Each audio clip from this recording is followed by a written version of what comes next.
कटक जिला शिक्षा संयोग कार्यक्रम को मु राजेश कुमार नायक आपको स्वागत जनाऊँ।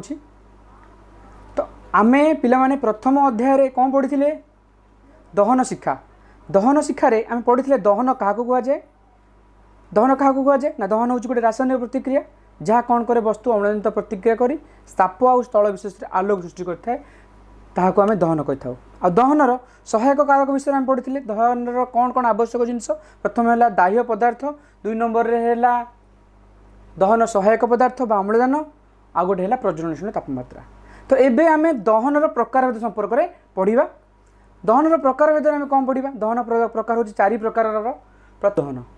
तो ये जो 4 प्रकार दहन तुम्हें मैंने देख लो द्रुत दहन, तापर है स्वतः दहन, तापर है विस्फोरण, तापर हो गला आमर मृदु दहन। तो ये जो दहन 4 प्रकार गोटे एग्जांपल माध्यम आम देखा द्रुत दहन क्या कहुए। तुम्हें देखी तुम घर एलपीजी लिक्विफाइड पेट्रोलियम गैस जहाँकि तुम गैस चूल्हार जितेबाला गोटे लाइटर मध्यम निआं लगी जाऊँगी कौन हो संगे संगे यह कौन करुँच द्रुत गति जली ताप आउ आलोक सृष्टि कर बहुत परिमाण ताप आलोक सृष्टि करता है। तो से भाव जब आम गोटे डीजेल किंबा पेट्रोल किंबा किरोसिन भिजा कपड़ा को आम जब थोई तापर गोटे मास्टिक लगे पकईदेवा तो कौन हम सांगे सांगे यह कौन हम ना जलिबा आरंभ कर द्रुत गति। तो यही सबू जो एलपीजी है, सीएनजी है, पेट्रोल है, किरोसिन है, मोबिल है, एमाने होउछन्ति कौन ना द्रुत दहन करुथिबा प्रज्वलनशील पदार्थ।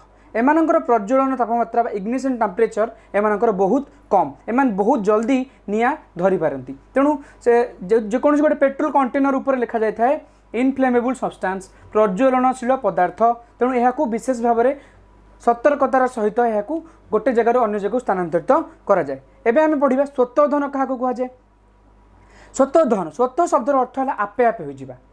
तो आपे आपे हो जावा अर्थ कौन जदि आम गोटे देखा ये देख धला फस्फरस जितेबाला आम बाहर ताक रखीदेवा से कौन करना वायुमंडल अम्लजान सहित प्रतिक्रिया करी तार दहन आरंभ हो आउ एते जल्दी से तार प्रज्वलनशील तापमात्रा पहुँची जीव जे ताप आलोक सृष्टि कर। तो ये जो धला फस्फरसर दहन हूँ गोटे स्वतः दहनर उदाहरण। तापर है पिला माने नेक्स्ट को जीवा आम तापर है विस्फोरण। विस्फोरण कौन पिला तुम्हें मैंने बाण फुटे निश्चित भाव में।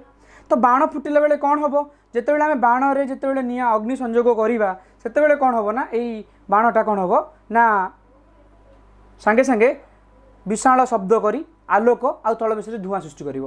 तो ये स्पंटानियस बा हठात घटी परिवर्तन को विस्फोरण कहुए। तो ये मृदु दहन। मृदु दहन कहले आम साधारण भाव में आम कौन बुझी था ना आम पेटर जो खाद्य हजम होची यह गोटे हूँ समय सापेक्ष प्रक्रिया। लुहारे कौन कि लगे से भाव में गोटे समय सापेक्ष बा धीरे धीरे होता गोटे प्रतिक्रिया आउ गोटे दहनर उदाहरण खाद्य हजम आउ लुहारे कौन कि ए दुटा जाक हूँ आमर कौन ना धीर दहनर गोटे बा मृदु दहनर गोटे उदाहरण। एथिरे कौन हुए खाद्य धीरे धीरे धीरे धीरे हजम होगा आरंभ करे। लुहा सेमती कौन करे जल आउ अम्लजान सहित प्रतिक्रिया करी फेरस ऑक्साइड परिणत हुए। तो ये हूँ आमर मृदु दहनर उदाहरण। पिला माने तुम जानिछ कि जितेबाला आमर खरा दिने जमी ऑस्ट्रेलिया रे बुश फायर होता बा ऑस्ट्रेलिया रे निआं लगी जाता जंगल में किपर भाव किए निआं लगे देता ना ये कौन हुए ना जो सुखिला पत्र थाए घास थाए सूर्यंकर प्रखर किरण ये कौन करे ना जो प्रज्वलनशील पदार्थ अच्छी सेठी जो कुटा है घास है जहाँ है सी कौन करुँच प्रज्वलनशील तापमात्रा रे पहुँची जाऊँगी इग्निशन टेम्परेचर पहुँची जाऊँगी फल कौन होना सेठारे निआं आपे आपे लगी जाऊँगी। तेणु ये हूँ गोटे दहनर गोटे उदाहरण। आ गोटे कथा है कोईला हूँ गोटे तापर सुअवशेषक। जदि देखा आम पारादीप पोर्ट को जदि किए बुलिया को जाइए जो कोईला गदा ही थाए तो सेठी कौन होता है ना बेले बेले कौन हुए ना पानी स्प्रे करिया पड़े खरा दिन। कारण कौन ना कोईला कौन करे ना तापकर हूँ गोटे सुअवशेषक। कोईला कौन करे ना कला रंग हेतु से कौन करे सूर्य तापमात्रा को निज आड़ को टाणी आरंभ करे। फल कौन हुए ना कोईलार प्रज्वलन तापमात्रा रे पहुँची जाए कोईला फल कौन हुए से आपे आपे निआं लगी जाए। तेणु यह गोटे स्वतः दहनर उदाहरण आम भाव नहीं पारिबा जे कोईला आपे आपे निआं लगी जाए। तेणु कोईला खଣି रे कौन करा जाए रेगुलर इंटरवाल रे किसी समय व्यवधान रे से कौन करे बड़ बड़ टैंकर निया जाइकी से कौन करा जाए ना पानी छिंचा जाए।